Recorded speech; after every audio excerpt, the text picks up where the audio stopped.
जालोर सिरोही में लोकसभा चुनाव को लेकर खासी जहदोजहद मची हुई है, लेकिन इस बार 2024 के लोकसभा चुनाव रतन देवासी नहीं लड़ेंगे, क्योंकि वैसे भी रतन देवासी वर्तमान में रानीवाड़ा से विधायक भी है। पिछली बार भी उन्होंने लोकसभा चुनाव लड़ने को लेकर इनकार किया था, लेकिन पार्टी ने उनको ही मजबूत उम्मीदवार मानकर चुनाव लड़वाया था। रतन देवासी के पिछले प्रदर्शन के साथ साथ उनके पर्याप्त वोट बैंक और राजनीतिक कौशल को भी कम नहीं कहा जा सकता है। पिछला लोकसभा चुनाव भी रतन देवासी ने मजबूती से लड़ा था। उन्होंने 38% वोट लिए थे। रतन देवासी ने कांग्रेस से सर्वाधिक वोट पाने का रिकॉर्ड भी बनाया। इन सभी के बावजूद मोदी लहर से वो हार गए। लोकसभा चुनाव लड़ने के कुछ ही महीनों पहले 2018 के विधानसभा चुनाव में रतन देवासी 3405 वोटों से चुनाव हार गए थे, लेकिन मात्र 5 महीनों में उन्होंने लोकसभा चुनाव में 5600 मतों से देवजी पटेल से आगे रहे।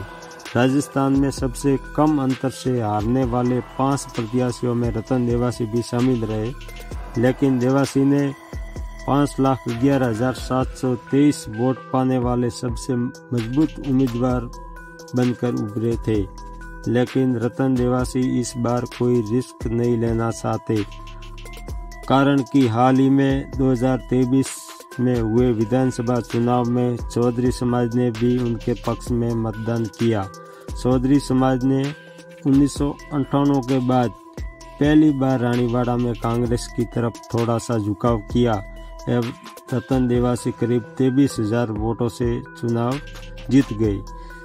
देवासी 2024 का लोकसभा चुनाव लड़े तो भविष्य में अगले 2028 के विधानसभा चुनाव में उनको नुकसान झेलना पड़ सकता है, इसलिए रतन देवासी कोई रिस्क नहीं लेना चाहते। फिर चौधरी मतदाताओं को भी वो नहीं साध पाएंगे अगर ये चुनाव लड़े तो, क्योंकि अगली साल पंचायती राज एवं अन्य चुनाव भी उनको साथ मिलकर लड़ना है, इसलिए देवासी कोई रिस्क नहीं लेंगे। एक बार फिर 5 साल बाद जालोर सिरोही लोकसभा सीट पर कांग्रेस से वैभव गहलोत के नाम के प्रयास शुरू हो गए हैं। इस बार ये प्रयास पूर्व मुख्यमंत्री अशोक गहलोत के सिपहसालार रहे कांग्रेस नेता धर्मेंद्र राठौड़ कर रहे हैं। राठौड़ इसके लिए जालोर सिरोही के प्रमुख राजघरानों से भी मुलाकात कर माहौल तैयार करने व स्थिति भांपने में जुटे हैं। पिछले कई दिनों में धर्मेंद्र राठौड़ ने जालोर के कांग्रेस से जुड़े कई बड़े घरानों के अलावा भाजपा विचारधारा के लोगों से भी गोपनीय जानकारी ली है, लेकिन यहां से सर्वे में गए नामों ने पार्टी को सौंपा दिया है। इस कारण असमझ की स्थिति पैदा हो चुकी है।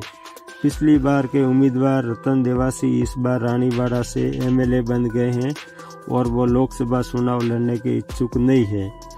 वैभव गहलोत के अलावा ओम सिंह चांदरी का भी नाम चल रहा है।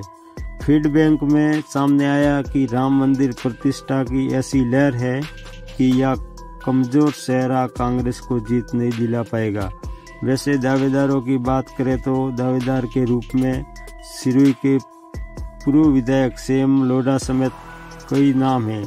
वैसे आज भारतीय जनता पार्टी ने सिरोही भाजपा के पूर्व जिला अध्यक्ष लोम्बाराम चौधरी को अपना प्रत्याशी बनाया है।